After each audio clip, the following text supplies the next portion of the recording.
This morning, Diane and I went down to the Buffalo River, and we took Abby with us. And she spent much of the morning running through the water, chasing her ball, completely absorbed in being a dog. There was a family camping nearby. A kind man came over and he talked with us for a while. He had his dog with him, a little boy was there, his wife and some friends. And for a few minutes, people who had never met before simply shared a morning beside the river. Eventually, Diane and I put our chairs right in the water, and we let the current flow across our feet. We marveled at the little fish in the water shining silver in the sunlight. We talked about animals, about nature, about some of the strange forms that life seems to take. And while we were talking, I began looking at the rocks beneath the water. I picked one up, I looked at it, and then another.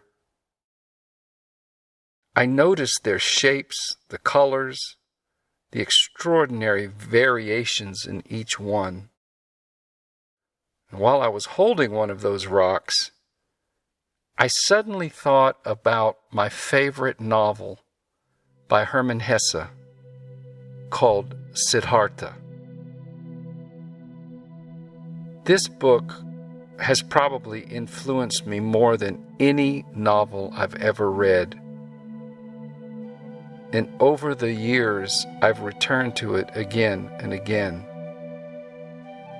Now, there's a scene near the end of the book that has always moved me deeply. Siddhartha and his childhood friend, Govinda, meet again when they are very old men. Their paths had taken different directions. Govinda spent his life following the Buddha. He became a monk. He learned the teachings. He practiced the disciplines. He was well respected in the community for his knowledge.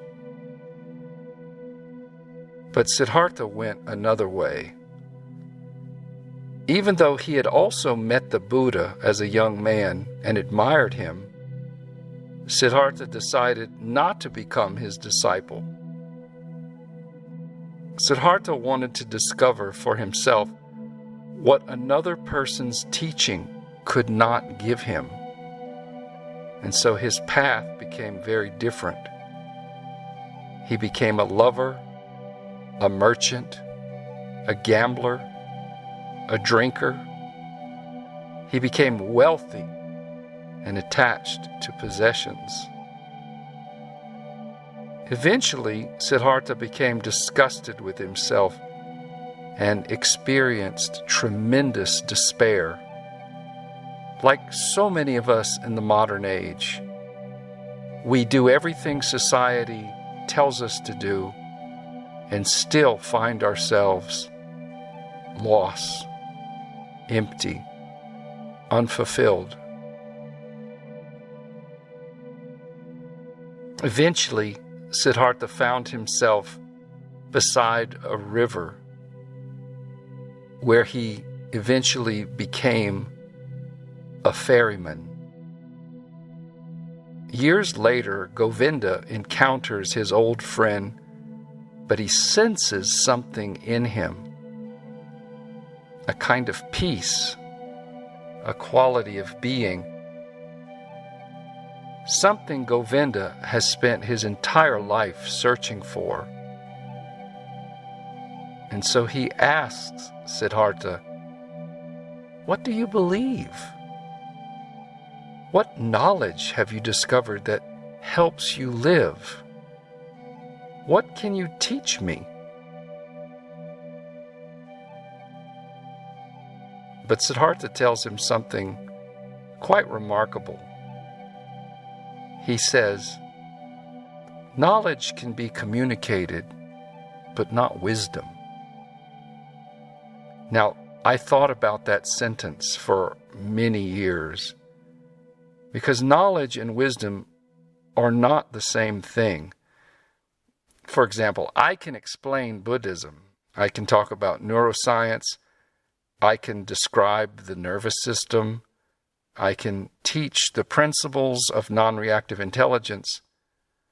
We can discuss projection, attachment, forgiveness, and coherence, because that's knowledge.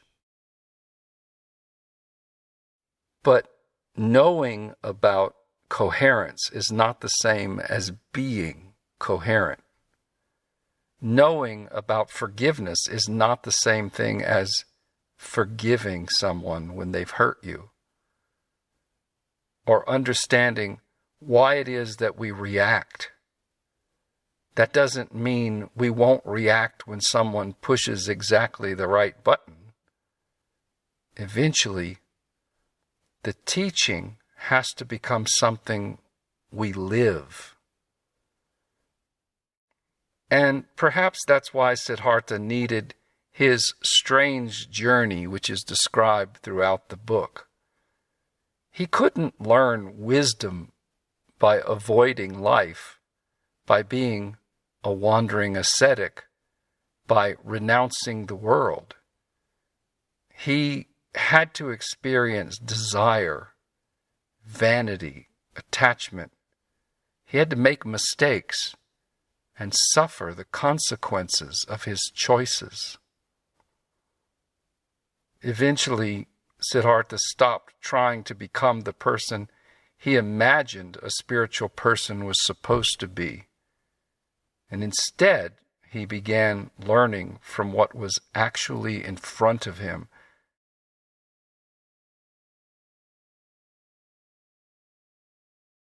He learned especially from his predecessor, Vasudeva, and especially from the flowing river.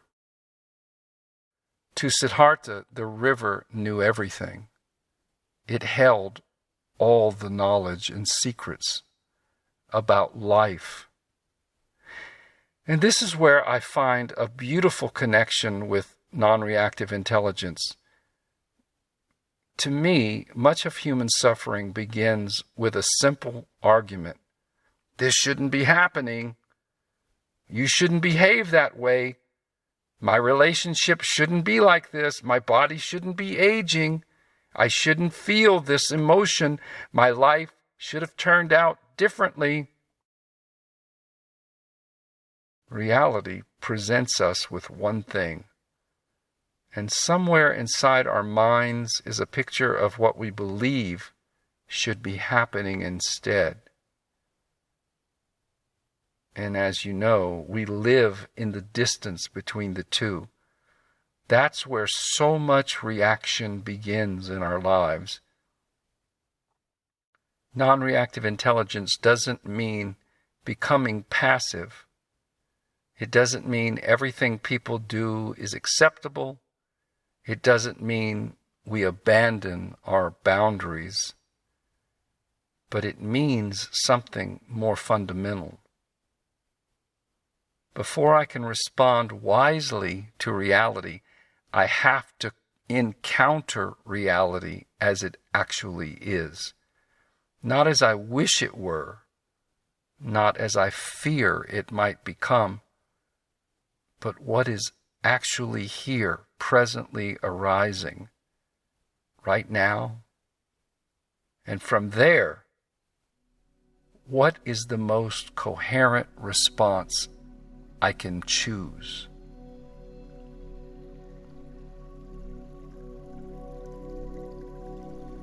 Near the end of this conversation between Govinda and Siddhartha, Siddhartha bends down and he picks up a stone.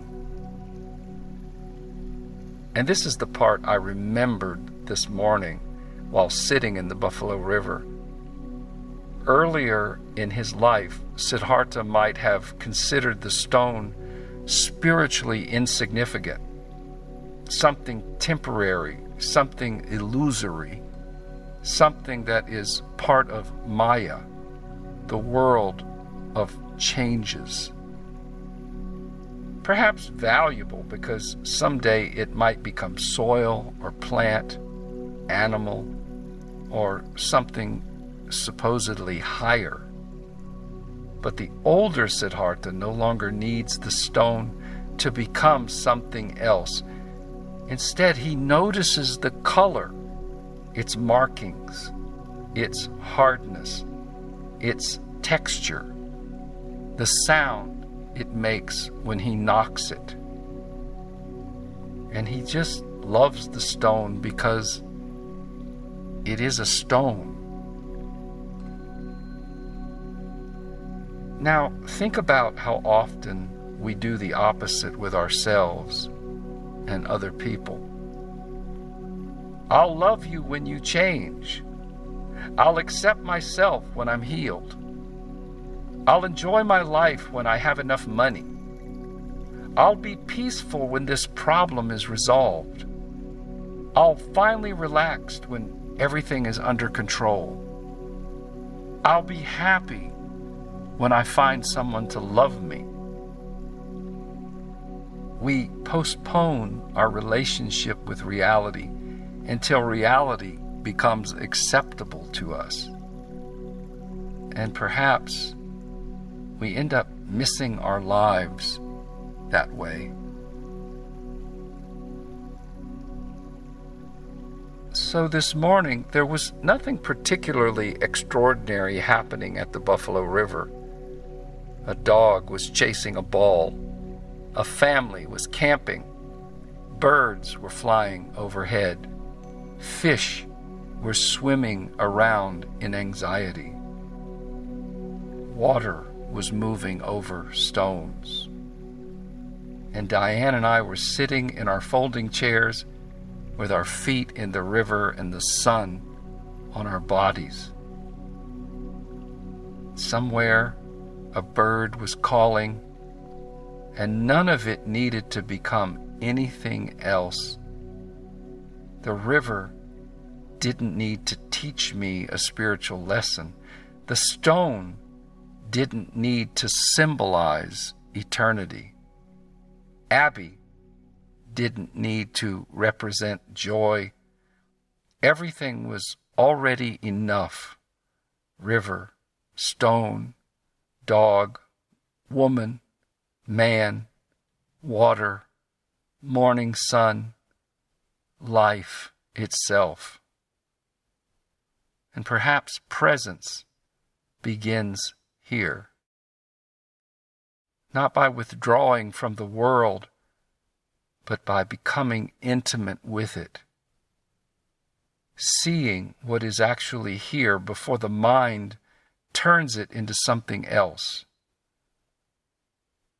I love learning.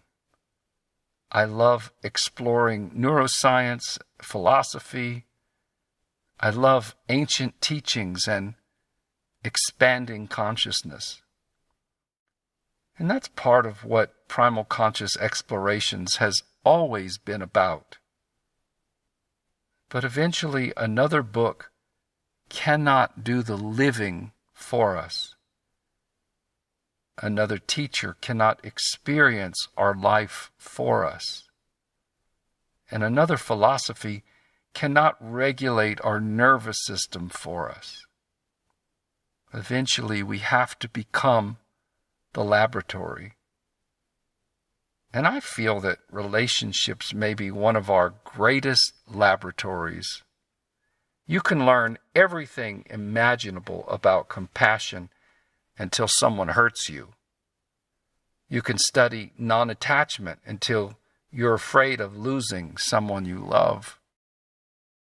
You can believe deeply in forgiveness and righteousness until you're given something difficult to forgive. And suddenly, the teaching isn't in a book anymore. It's standing in your kitchen. And now we discover what we've actually embodied.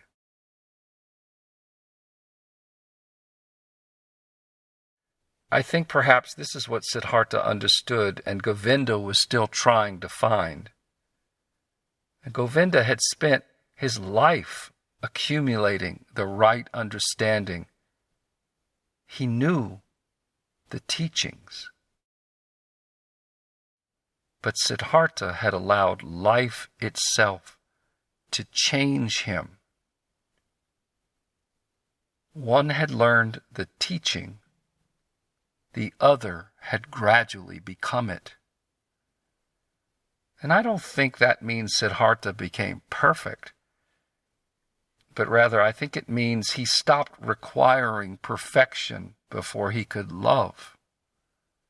Not some imaginary perfected world, this world, this messy one, the beautiful one, the temporary one, the one that contains insecurity, uncertainty, birth and death, mistakes and forgiveness, grief and laughter, strangers, sickness, dogs chasing balls, and stones beneath the river.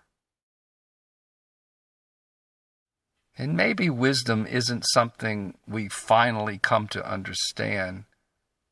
Maybe it's something we gradually become.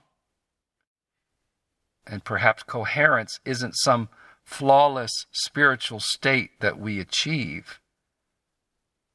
I think rather it may be something that we learn, moment by moment, to stop fighting with what is.